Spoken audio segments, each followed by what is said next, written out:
नमस्कार, चैनल खबर तक में आपका स्वागत है। मैं शेषलता यादव और अब नजर डालते हैं आज की प्रमुख खबरों पर। अलवर के कोतवाली थाना क्षेत्र मीट मार्केट में एक व्यक्ति को कुछ शराबी लोगों द्वारा मार डालने का आरोप परिजनों ने लगाया।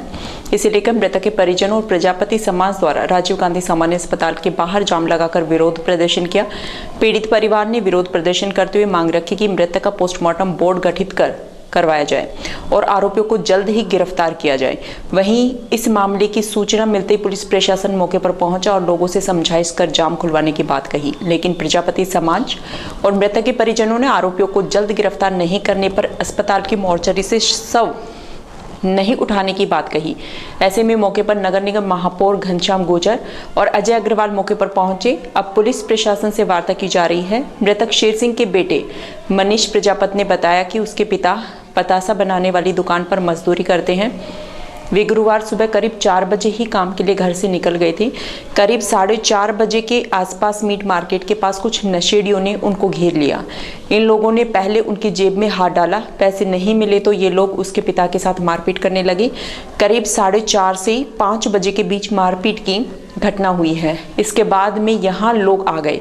तब किसी ने घायल को पहचान कर उसके परिजनों को सूचना भिजवाई। परिजनों ने बताया कि मीट मार्केट के सामने 3 लोग सुबह करीब 4:30 बजे उनको रोकते हैं। पहले जबरदस्ती जेब की तलाशी लेते हैं। पैसे नहीं मिले तो पिटाई करना शुरू कर दिया। चीख पुकार सुनकर आसपास के लोग घरों से बाहर आए। इसके बाद बदमाश कचहरी की तरफ भाग गए। इसके बाद एक महिला सफाई कर्मचारी ने शेर सिंह के भाई को फोन करके सूचना दी कि शेर सिंह घायल अवस्था में पड़ा हुआ है। इसके बाद सुबह करीब 5 बजे परिजन वहां पहुंचे। इसके बाद वे घायल शेर सिंह को अस्पताल में भर्ती कराने लेकर गए, जहां डॉक्टर ने शेर सिंह को मृत घोषित कर दिया। मृतक के 3 बच्चे हैं। वहीं पुलिस अब इस मामले की जांच कर रही है। पिताजी का नाम क्या था? मेरे पिताजी का नाम शेर सिंह था। कौन से कहाँ के रहने वाले थे? शिव सागर मोहल्ले के चमेली बाग स्कूल। क्या उम्र थी? 48 साल के होंगे। क्या करते थे? पतासा बनाते थे कटले में। क्या हुआ, घटना क्या हुई है? सुबह काम पर जाते थे पिताजी रोज। अच्छा। तो जा रहे थे तो बीच में मीट मार्केट का 3-4 लोगों ने उनको पकड़ लिया। खींचातानी करी उसके साथ। जितने पैसे थे सारे ले लिए। मारा भी था उनको। मार के जब उसको मारा था सरियों से तो बेबस होकर गिर गए। जब पब्लिक बाहर निकल गई तो तीनों भाग गए गाड़ी लेकर। तो हमको मेरे को कॉल किया था पब्लिक ने सुबह, जानकार ने किसी ने। तो मैं गाड़ी लेकर आया तो मेरे को बेबस मिले थे पिताजी। तो मैं उनको घर ले गए। तो क्या मौत हो गई उनकी? घर ले जाकर थोड़ी देर बस उनको दवाई दी, उसके बाद फिर वो यहाँ तक लाए, इतने मौत हो गई। कौन लोग थे वो 3 लोग जो आप जानते होंगे? यार ऐसा तो नहीं है, वहाँ अंधेरा रहता। मीट मार्केट का शराब भी बिकती है, गांजा भी। ठीक है, आपके पिताजी की कोई पुरानी कोई नहीं थी। कोई दुश्मन है? नहीं, ऐसा कोई शक नहीं है। क्या शराब बिकती है वहाँ पे? वो तो शराब बिकती है, मीट मार्केट में गांजा बिकता है, वहाँ पीकर पड़े रहते हैं लोग। वो तो देखते हैं कि एक कोई सिंगल निकले। पता लगा कि आपके पिताजी के साथ 3 लोगों ने मारपीट करी? मोहल्ले वाले बता रहे थे ना, वहाँ के पब्लिक। अच्छा। जब मैं गया था तो भीड़ हो रही थी वहाँ। आपने पुलिस रिपोर्ट में क्या दिया है? पुलिस रिपोर्ट में लिखा है मैंने कि पिताजी को अकेले को मारा है। घेर कर 3 जनों ने वो सरियों से मारा था, ये लिखा है। हाँ, पिताजी ने खुद ने बताया था जब मेरे साथ आ रहे थे गाड़ी पर। विकसित भारत संकल्प यात्रा के तहत गुरुवार को ग्राम कस्बा डेहरा में लाभार्थी शिविर का आयोजन किया गया। इस शिविर में केंद्र सरकार की योजनाओं का लाभ आम जनता तक पहुंचाने के लिए सभी प्रशासनिक कर्मचारी अधिकारी मौजूद रहे। इस दौरान गैस KYC के लिए सबसे अधिक भीड़ नजर आई। ग्राम पंचायत सरपंच भीम सिंह जोनवाल ने बताया कि केंद्र सरकार की योजनाओं का लाभ आम जनता को मिले, इसलिए इस शिविर का आयोजन किया जा रहा है। शिविर में आयुष्मान योजना, KYC, कृषि जैसी अनेक तरह की योजनाओं का लाभ लाभार्थियों को दिया जा रहा है। आज केंद्र सरकार और राजस्थान सरकार द्वारा भारत विकसित संकल्प यात्रा द्वारा जो कैंप आयोजित किया गया है, उसमें विकसित संकल्प यात्रा के तहत जो भारत सरकार, केंद्र सरकार ने जो नई नई योजना, प्रधानमंत्री जो गैस, उज्ज्वला गैस और BPL गैस को 450 रुपये में सिलेंडर देने के लिए रजिस्ट्रेशन हो रहा है। आयुष्मान भारत का कार्ड बन रहा है बीमारी के लिए, और पानी की, लाइट की, बैंक की, सहकारिता बैंक की, कृषि विभाग की, मेडिकल की, जो पूरे विभाग की जो सारी सुविधाएं एक मंच के नीचे एक पे सरकार की द्वारा उपलब्ध कराई गई, जिसके लिए सभी को ग्राम जनता सारे मौजूद है, सारे अधिकारी कर्मचारी सब व्यवस्था है, सबकी ग्रामवासियों को उनका अधिक से अधिक लाभ मिल सके। अलवर के जिला अस्पताल के पास BSNL ऑफिस के गैराज में आग लग गई। इस गैराज में कबाड़, और नए टायर पड़े थे। इस आग से 25 पुराने टायर, ब्रीफकेस, टूल्स सहित अन्य सामान जल गया। आग लगने का कारण अलाव बताया जा रहा है, जिससे चिंगारी निकलकर अंदर आग पकड़ गई। फायर ब्रिगेड ने मौके पर पहुंचकर आग को बुझाया। फायर ब्रिगेड के कर्मचारियों ने बताया कि गुरुवार सुबह BSNL ऑफिस में आग लग गई। आग से पुराने टायर व अन्य सामान जल गया। उनके द्वारा आग पर काबू पा लिया गया। अभी आग लगने के कारणों का पता नहीं चला है। वहीं BSNL अधिकारियों ने बताया कि आग लगने का कारण पता नहीं चला है, लेकिन आग से पुराने टायर और गैराज का सामान जला है। आग लगने से करीब आधा घंटे पहले ही कार वहां से निकाली थी, वरना बड़ा हादसा हो सकता था। का मामला आधा घंटे पहले पता लगा और अभी कारणों का पता नहीं, कारणों की जांच करेंगे कि आग क्यों लगी है। जैसे बाहर बता रहे बाहर थोड़ी सी आग से जलाई थी, आग सेकने के लिए, उससे उसका कोई अभी ऑथेंटिक नहीं है, पता नहीं है। इसमें सामान क्या क्या रखा था? सामान कुछ नहीं, मेन तो इसकी गाड़ी थी जो व्हीकल रूट पे जा चुकी थी। कितनी देर पहले निकाला था वो? आधा एक पौन घंटा पहले। उसके अलावा और क्या सामान था इसमें? और कुछ नहीं, छोटा मोटा टायर थे पुराने स्क्रैप वाले, टूल्स वगैरह भी थे। एक ब्रीफ केस भी बताया जा रहा है, उसमें क्या? वो छोटा मोटा सामान प्लास्टिक का था, उन्हीं चीजों की धुआं है सारा, आग कोई घंटों में पकड़ती रहती है। रिलेटेड होता है ना, रूट से रिलेटेड छोटा मोटा टूल किट। अच्छा, ये जो कमरा है ये BSNL ऑफिस में ही आता है? जी जी, BSNL ऑफिस में। वैसे मुख्य रूप से किसके लिए बना रखा है कमरा? ये गैरेज के लिए। गैरेज है। तो इसमें कोई ज्यादा नुकसान मेन तो व्हीकल ही खड़ा होता है इसमें, ओनली व्हीकल पहले जा चुका था। अभी 10:30 बजे BSNL ऑफिस से सूचना मिली थी कि सेम है, तो ऑफिस के पास BSNL का ऑफिस है, उसमें कहीं आग लग रही है। आग सूचना मिलते ही तुरंत आए और मौके पे पहुंच के आग पर पुराने टायरों में आग लगी थी, उसको बुझा के। अच्छा, इस कमरे में और क्या था? टायरों के अलावा कुछ बातचीत हुई? खाली टायर ही है और कुछ नहीं। टूल्स वगैरह भी थे? कोई ब्रीफ केस था? नहीं, खाली टायर, पुराने टायर। अच्छा, क्या लगता है कैसे आग लगी हुई, क्या बातचीत हुई? अभी तो पता नहीं, किसी कचरे वचरे से लगी है, कोई शॉर्ट सर्किट हुआ है, इसमें लाइट कर नहीं है कुछ, मैं शॉर्ट सर्किट से लगाऊँ। अच्छा, लापरवाही से लगा है। अच्छा, BSNL ऑफिस में है ये ना? हाँ, BSNL ऑफिस। अलवर जिले में पुलिस ने अवांछित अपराधियों के खिलाफ एक छापेमारी अभियान चलाकर 149 अपराधियों को गिरफ्तार किया है। इस कार्रवाई में अलवर जिले के 180 पुलिसकर्मियों की 54 अलग अलग टीम में बनाई गई थी, जिन्होंने 121 जगह पर दबिश और छापेमारी कार्रवाई की। अतिरिक्त पुलिस अधीक्षक तेजपाल सिंह ने जानकारी देते हुए बताया कि अलवर जिले में ऐसे सक्रिय अपराधी जो अवांछित गतिविधियों में लिप्त रहते हैं, क्षेत्रवासियों में भय पैदा करते हैं। हार्डकोर अपराधियों, उद्घोषित अपराधी, स्थायी वारंटी, भगोड़े, इनामी अपराधी, CRPC में वांछित अपराधी, हिस्ट्री शीटर मुकदमों में वांछित अपराधी, मादक पदार्थों में लिप्त अपराधियों की गतिविधियों पर लगाम लगाने और सख्त कानूनी कार्रवाई करने से सघन तलाशी, दबिश, छापेमारी की कार्रवाई अलवर पुलिस द्वारा एक साथ की गई। ये कार्रवाई गोपनीय तरीके से की गई ताकि अपराधी एक दूसरे को सतर्क न कर सके और सूचना लीक नहीं हो। ऐसे में अपराधियों का चिन्हीकरण कर इनकी गतिविधियों की जानकारी और निगरानी की गई है। जिले के समस्त DSP और थानाधिकारियों को अपनी अपनी टीमों के साथ अपराधियों के ठिकानों पर दबिश तलाशी के निर्देश दिए गए। जिले की समस्त टीमों ने अलवर जिले में अलग अलग दबिश देकर अपराधियों को घेर कर आपराधिक ठिकानों की सघन तलाशी ली गई, जिसमें 149 जनों को गिरफ्तार किया गया है। बिल्कुल, जो जिले में HS है, हार्डकोर है और डिफरेंट प्रॉपर्टी ऑफेंस में वांटेड है या कोई बॉडी ऑफेंस में वांटेड है और जिनके खिलाफ स्थायी वारंट या अन्य प्रकार के गिरफ्तारी वारंट जारी हो रखे हैं, उनको पकड़ने का अभियान चल रहा है। 3 दिवसीय अभियान है। आज अलवर पुलिस ने 149 लोगों को गिरफ्तार किया है इस अभियान में, जिसमें आपके HS, हार्डकोर और इनामी है 19 के आसपास। चिन्हित अपराधी जिनको प्रिवेंटिव एक्शन किया है वो 89 है। आर्म्स एक्ट, आबकारी अधिनियम, NDPS एक्ट में 6 कार्रवाई की है और संपत्ति संबंधी और शराब संबंधी मामलों में 7 कार्रवाई है और आपके स्थायी वारंटी 299, उद्घोषित अपराधी 7 है और अन्य प्रकरणों 5, टोटल 149 के आसपास कार्रवाई की गई है। रामगढ़ नगरपालिका क्षेत्र की सैकड़ों आक्रोशित महिलाओं ने शहरी मनरेगा में 4 महीने के काम का भुगतान नहीं होने पर SDM अमित वर्मा को ज्ञापन सौंपा। ग्रामीण महिलाओं का आरोप है कि वे अपने परिवार और बच्चों का पालन पोषण करने के लिए मनरेगा में मजदूरी का कार्य करती हैं, जिससे कि घर का एक वक्त का चूल्हा जल सके, लेकिन पिछले 4 महीने से उनकी मजदूरी का भुगतान नहीं मिला है। इससे गरीब महिलाएं दर दर भटक रही हैं। लेकिन नगर पालिका के अधिकारी पहले तो आचार संहिता का बहाना लगा रहे थे, लेकिन अब आचार संहिता को हटे 1 महीना हो गया है, उसके बावजूद भी मनरेगा के मजदूरों का भुगतान नहीं हो पा रहा है।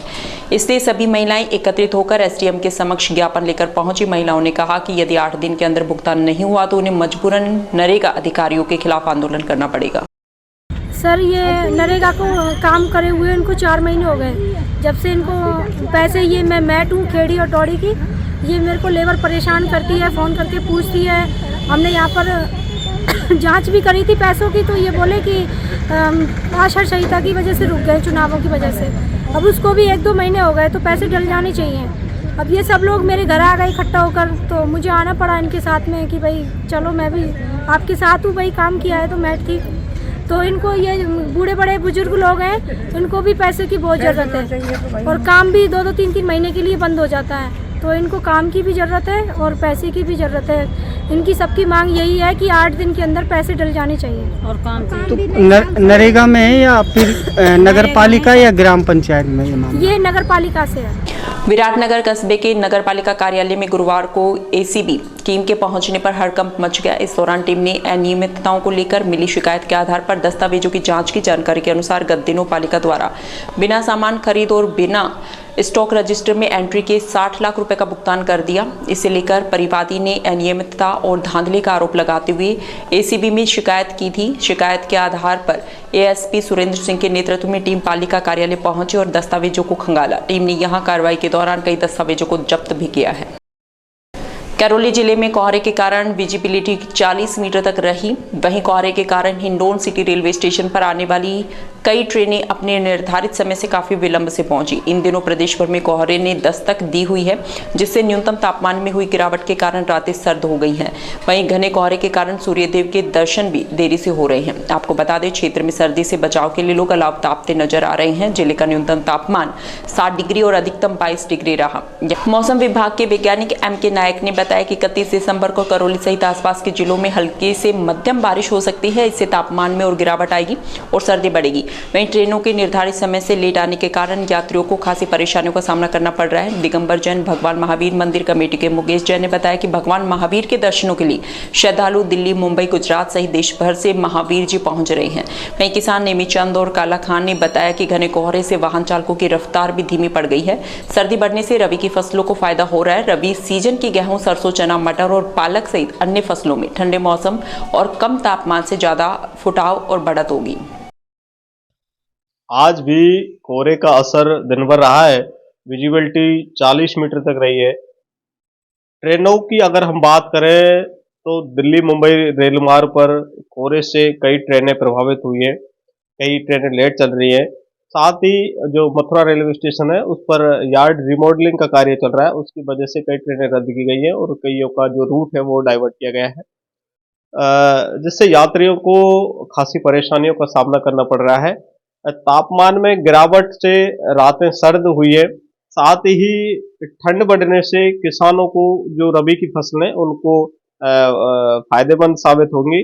गेहूं, सरसों, गाजर, मूली, मटर आदि जो ठंडे मौसम की फसलें हैं, रबी फसलों में ज्यादा फुटाव और बढ़त होती हैं, तो इनसे किसानों को निश्चित तौर पर फायदा होगा और उनकी जो फसलें हैं गेहूं की, कोहरा बढ़ेगा तो उनकी फसलें भी अच्छी होंगी। कठुमर नगर पालिका में कठुमर, जाडला और बहतूकला में विकसित भारत संकल्प यात्रा का रथ पहुंचने पर प्रशासन और जनप्रतिनिधियों ने इसका स्वागत कर पूजन किया। क्षेत्र में रथ आगमन पर नगर पालिका चेयरमैन शेर सिंह मीना की अध्यक्षता में समारोह आयोजित किया गया। इस दौरान समारोह में वक्ताओं ने केंद्र सरकार की 17 गारंटी योजना पर चर्चा करते हुए लोगों से रजिस्ट्रेशन कराने का आह्वान किया। वहीं इससे पूर्व मां सरस्वती के छायाचित्र के समक्ष अतिथियों ने दीप प्रज्वलित कर कार्यक्रम का उद्घाटन किया। इस मौके पर विकसित राष्ट्र बनाने के सपने को साकार करने की शपथ लोगों को दिलवाई गई। साथ ही ऑनलाइन क्विज प्रतियोगिता के विजेताओं को पुरस्कृत किया गया। इस मौके पर गोपेश भारद्वाज, रमेश चौधरी, मेवा देवी, सुकेश गुर्जर, भूमि दत्त शर्मा, उदय सिंह चौधरी, उपखंड अधिकारी सुनील कुमार जिंगोनिया, तहसीलदार आर.के. यादव, ईओ सुनील वर्मा, दीपा हुलियाना, सुरेश चौधरी, सुमित सोनी, पंकज कुलवाल, केदारनाथ शर्मा, मुंशी करण जाडव, अशोक वर्मा सहित ब्लॉक स्तरीय अधिकारी, कर्मचारी और अनेक जनप्रतिनिधि मौजूद रहे। वहीं तय कार्यक्रम के अनुसार यहां कृषि विभाग की ओर से ड्रोन से फर्टिलाइजर स्प्रे का प्रदर्शन होना था, लेकिन ड्रोन के नहीं चलने के कारण यह संभव नहीं हो सका, जिससे दर्शकों को मायूसी झेलनी पड़ी। डीग जिले के पहाड़ी थाना पुलिस ने फरार चल रहे अपराधियों के विरुद्ध कार्रवाई करते हुए 11 इनामी बदमाशों को गिरफ्तार करने में सफलता हासिल की है। जानकारी के अनुसार डीग पुलिस अधीक्षक ब्रजेश ज्योति उपाध्याय के निर्देश पर यह कार्रवाई पहाड़ी थाना अधिकारी नरेश शर्मा ने की। पुलिस ने आपराधिक तत्वों के विरुद्ध चलाए जा रहे 3 दिवसीय अभियान के तहत कार्रवाई करते हुए 2-2 हजार रुपए के 11 इनामी बदमाशों को दबिश देकर गिरफ्तार किया है। ये सभी इनामी बदमाश अलग अलग प्रकरणों में फरार चल रहे थे। रेणी उपखंड क्षेत्र के गढ़ी सवाई राम पंचायत मुख्यालय पर गुरुवार को विकसित भारत संकल्प यात्रा के तहत शिविर आयोजित किए गए। इन शिविरों में आयुष्मान भारत, उज्ज्वला योजना, प्रधानमंत्री सुरक्षा बीमा, पीएम स्वनिधि सहित केंद्रीय योजनाओं के प्रति जागरूकता लाने और इनके क्रियान्वयन के उद्देश्य को लेकर आम जन को भारत सरकार की योजनाओं के बारे में सविस्तार से समझाया गया। वहीं लोगों से इनका लाभ लेने के लिए अपील की गई। इस दौरान संबंधित विभागों के सभी अधिकारी कर्मचारी मौजूद रहे। इन अधिकारियों ने भी आमजन को केंद्र सरकार की योजनाओं का लाभ लेने के लिए प्रेरित किया। इस दौरान रेणी तहसीलदार पृथ्वीराज मीणा, बीडीओ नरेंद्र शर्मा, भूधरमल मीणा, भारती बैरवा, धर्मचंद बैरवा, अमर सिंह पटवारी, डॉक्टर केसी मीणा, पुरुषोत्तम शर्मा, बिजली विभाग के सहायक अभियंता तेज सिंह मीणा, हरकेश मीणा, कृषि विभाग सहित सभी विभागों के संबंधित जिम्मेदार अधिकारी मौजूद रहे। चैनल खबर तक संवाददाता को यह जानकारी पुष्पेंद्र कुमार शर्मा द्वारा दी गई। रेणी उपखंड क्षेत्र में गुरुवार सुबह से घना कोहरा छाए रहने से विजिबिलिटी 50 मीटर रही, जिसके कारण सड़क मार्ग के वाहनों की रफ्तार धीमी रही। घने कोहरे में हाईवे में व्यस्त मार्ग पर एक्सीडेंट का खतरा अधिक होता है। इस कारण वाहन चालकों को कोहरे में बड़ी परेशानी झेलनी पड़ती है। ऐसे में चालकों की थोड़ी सी लापरवाही भारी पड़ जाती है। कोहरे के कारण रेणी सहित आदुका, डोरोली, पिनान, माचाड़ी, झाकड़ा, गढ़ी सवाई राम में सर्दी का असर बढ़ गया है। अभी क्षेत्र में न्यूनतम तापमान 6 डिग्री के आसपास है। वहीं आगामी दिनों में यह नीचे जा सकता है। इस बार अभी तक सर्दी का असर कम रहा है। किसानों का कहना है कि घना कोहरा और सर्दी पड़ने से फसलों को फायदा होगा, वहीं बर्फ जमने से इनमें नुकसान होता है। लेकिन अभी मौसम फसलों के लिए अनुकूल बना हुआ है। खेड़ली कस्बा 2 दिन धूप खिलने के बाद फिर से कड़ाके की ठंड और कोहरे के आगोश में आ गया है। इस दौरान यहां दिन भर सूर्य देवता के दर्शन नहीं हुए। ये सर्दी गेहूं और चने की फसल के लिए लाभदायक है, लेकिन सरसों की फसल में चेपा और रोग लगने की आशंका बढ़ गई है। इससे क्षेत्र के किसानों के चेहरों पर चिंता की लकीरें भी हैं। घने कोहरे और ठंड ने लोगों को घरों में छिपने को मजबूर कर दिया है। वहीं लोग सर्दी से बचने के लिए गर्म तासीर के व्यंजनों का सहारा ले रहे हैं। घने कोहरे के कारण वाहनों की रफ्तार धीमी हो गई। वाहन चालक लाइटों के सहारे सफर कर रहे हैं। कोहरे के चलते 20 मीटर दूर तक विजिबिलिटी ही आई। केंद्र सरकार की योजनाओं को जन जन तक पहुंचाने और संबंधित व्यक्ति तक योजना का लाभ पहुंचे, इस उद्देश्य से विकसित भारत संकल्प यात्रा का रथ कठुमर और खेड़ली पहुंचा। यहां चेयरमैन शेर सिंह मीणा के नेतृत्व में स्थानीय जनप्रतिनिधियों के साथ ग्रामवासियों ने यात्रा का स्वागत किया। वहीं खेड़ली नगर पालिका क्षेत्र में चेयरमैन संजय घिसगड़िया के नेतृत्व में यात्रा का स्वागत किया गया।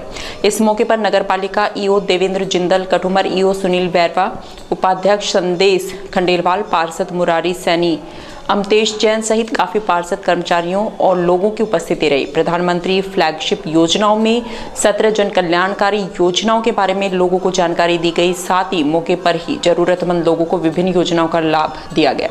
शिविर में पीएम किसान पेंशन योजना, आयुष्मान स्वास्थ्य योजना, पीएम आवास योजना सहित अनेक योजनाओं का लाभ दिया गया। वहीं मौके पर पात्र लोगों का पंजीयन इन योजनाओं में किया गया। शिविर में बेटी बचाओ बेटी पढ़ाओ अभियान के बारे में जानकारी दी गई। तिजारा के पूर्व विधायक संदीप यादव का जन्मदिन तिजारा कार्यालय पर बड़ी धूमधाम से मनाया गया। संदीप यादव के कार्यकर्ताओं, ग्रामीणों ने दूरभाष और सोशल मीडिया सहित कार्यालय पहुंचकर बधाई दी। इस दौरान विधायक ने विभिन्न मंदिरों में पूजा अर्चना की। पूर्व विधायक को बधाई देने वालों में तिजारा नगर परिषद चेयरमैन झब्बू राम सैनी, पीसीसी सदस्य शिवचरण सैनी, धर्मपाल गुर्जर, खालिद पृथ्वी यादव, विक्रम यादव, सरजीत मेघवाल, जेपी यादव, प्रीतम दाइमा, हवा सिंह दाइमा, दीपक यादव, मुकेश सैनी, अनिल यादव, राज यादव, मोनू पहलवान सहित भारी संख्या में लोग उपस्थित रहे। राजगढ़ कस्बे में अयोध्या में भगवान श्री राम की प्राण प्रतिष्ठा के उपलक्ष्य में आनंद उत्सव समिति और ठिकाना गंगा बाग के संयुक्त तत्वाधान में भगवान श्री राम की शोभा यात्रा और कलश यात्रा बैंड बाजे के साथ निकाली गई। शोभा यात्रा में 801 महिलाओं ने सिर पर मंगल कलश धारण किया। इस दौरान राम दरबार, श्री राम और सबरी की आकर्षक झांकी सहित पूजित चांदी की चरण पादुका शामिल थी। महंत प्रकाश दास राम मंदिर पहुंचकर चरण पादुका राम मंदिर में भेंट करेंगे। इससे पहले कलश यात्रा, शोभा यात्रा गणेश पोल से शुरू होकर कस्बे के मुख्य मार्गों से होती हुई बैंड बाजे और डीजे के साथ ठिकाना गंगा बाग पहुंची। शोभा यात्रा के दौरान भक्त श्री राम की ध्वजा हाथों में थामे शंखनाद और जयकारे लगाते हुए नृत्य करते हुए चल रहे थे। इस शोभा यात्रा का अनेक स्थानों पर पुष्प वर्षा कर स्वागत किया गया। शोभा यात्रा में राजगढ़ सहित आसपास के क्षेत्र के सैकड़ों महिला, पुरुष, राम भक्त, स्वयं सेवकों सहित विभिन्न सामाजिक संगठनों के पदाधिकारी, कार्यकर्ता मौजूद रहे। शोभा यात्रा के ठिकाना गंगा बाग पहुंचने पर भगवान श्री राम के चित्र पर माल्यार्पण कर रामायण जी की आरती की गई। इस मौके पर महंत प्रकाश दास ने 22 जनवरी को घर घर में दीप उत्सव मनाने का आह्वान किया। इसके बाद भंडारे का आयोजन किया गया। इस मौके पर बड़ी संख्या में लोग मौजूद रहे। नौगावा कस्बे में गुरुवार को श्री राम कला मंच के सदस्यों ने एक मीटिंग का आयोजन किया। इस बैठक में आने वाली 22 जनवरी को अयोध्या में नवनिर्माण भगवान श्री राम मंदिर में प्राण प्रतिष्ठा समारोह को लेकर विचार विमर्श किया गया। श्री राम कला मंच के प्रधान राजू सोनी ने बताया कि यह हिंदू धर्म के लिए बड़ी ही खुशी का विषय है कि उन्हें भगवान श्री राम के प्राण प्रतिष्ठा समारोह का सौभाग्य प्राप्त होगा। इस मौके पर सर्व समाज मिलजुल कर कस्बे में धूमधाम से भगवान श्री राम की झांकियां निकालकर प्रसाद का वितरण करेंगे। वहीं नौगावा कस्बे को 22 जनवरी को दीपावली की तरह सजाया जाएगा। हर घर में दीपक की रोशनी की जाएगी। बैठक के दौरान कोषाध्यक्ष मुकुट गोयल ने कस्बे के सभी गणमान्य लोगों से निवेदन किया कि खुशी के इस मौके को सभी ग्रामवासी मिलजुल कर एक साथ मनाएं। इस मौके पर सोनू जैन, वीरेंद्र जांगिड़, योगेश सैनी, आशीष शर्मा, काके छाबड़ा, रामू सैनी, दुष्यंत जांगिड़, हेम जांगिड़, महेंद्र बरोका भगत सहित अनेक भाजपाई मौजूद रहे। आज श्री राम कला मंच नौगांव की ओर से सभी सदस्यों पात्रों की मीटिंग बुलाई गई, जिसके अंतर्गत आगामी 22 जनवरी 2024 को भगवान श्री राम जी के प्राण प्रतिष्ठा और नए मंदिर का उद्घाटन समारोह के संबंध में नौगांव में इस पर वार्तालाप किया गया, जिसके अंतर्गत श्री राम कला मंच के सभी सदस्य एवं पात्रों ने निर्णय लिया कि आगामी एक गांव की आम सभा बुलाई जाएगी। उसके अंतर्गत सभी समाज, सारी धार्मिक संस्थाओं को जोड़ते हुए एक विशेष रूप के अंतर आगामी एक ऐसा संदेश जाए जिससे राम राज्य की एक नई स्थापना हो जाए और सनातन धर्म का पूर्ण प्रचार प्रसार किया जाए। खैरतल में किशनगढ़ बाईपास स्थित विधायक कार्यालय पर ब्लॉक कांग्रेस द्वारा विधायक दीपचंद खेरिया के नेतृत्व में कांग्रेस पार्टी का 139वां स्थापना दिवस मनाया। विधायक खेरिया के निजी सहायक सुनील कांत गोल्डी ने बताया कि गुरुवार को विधायक कार्यालय पर कांग्रेस पार्टी का 139वां स्थापना दिवस कांग्रेस कमेटी की ओर से विधायक दीपचंद खेरिया के नेतृत्व में मनाया गया। इस अवसर पर एक संगोष्ठी का आयोजन भी किया गया। स्थापना दिवस पर कार्यालय पर ध्वजारोहण किया गया। विधायक दीपचंद खेरिया ने कार्यकर्ताओं को संबोधित करते हुए कहा कि कांग्रेस ऐसी पार्टी है जिसकी जड़ें हिंदुस्तान में गांवों से लेकर ढाणियों तक फैली हुई हैं। कांग्रेस पार्टी का इतिहास त्याग, तपस्या और बलिदान का रहा है। गोष्ठी के दौरान प्रधान बीपी सुमन, गेसाराम बडाना, संदीप पाटिल, रामप्रसाद गुर्जर, संदीप अग्रवाल, ओम प्रकाश मेघवाल, एडवोकेट राकेश कुमार, शुभराम खेरिया, शेर सिंह चौधरी, भागेंद्र खेरिया, आसम खान, प्रकाश चंद, त्रिभुवन शर्मा, विजय वंदन सहित काफी संख्या में कांग्रेस कार्यकर्ता मौजूद रहे। खैरतल थाना अंतर्गत ग्राम दौलत नगर माजरा में बुधवार को खेत में कार्य करते समय एक युवक की संदिग्ध परिस्थितियों के चलते मौत हो गई। जिसकी सूचना पाकर मौके पर पहुंची किशनगढ़ बास डीएसपी सुरेश कुड़ी और खैरतल थाना पुलिस ने शव को कब्जे में लेकर सैटेलाइट अस्पताल के मॉर्चरी में पहुंचाया, जहां शव का पोस्टमार्टम कराकर उसे परिजनों को सौंप दिया गया। डीएसपी कुड़ी ने बताया कि मृतक के परिजनों ने पुलिस को जानकारी दी कि मंगलवार शाम को हवा सिंह पुत्र फूल सिंह जाट परिजनों से खेत पर जाने की कहकर गया था, जिसके बाद सुबह घर नहीं पहुंचने पर तलाश की तो वह खेत में मृत पड़ा मिला। उन्होंने बताया कि परिजनों ने किसी के ऊपर कोई शक सुबह जाहिर नहीं किया है। आज समाचारों में इतना ही। दीजिए मुझे और मेरी टीम को इजाजत। नमस्कार।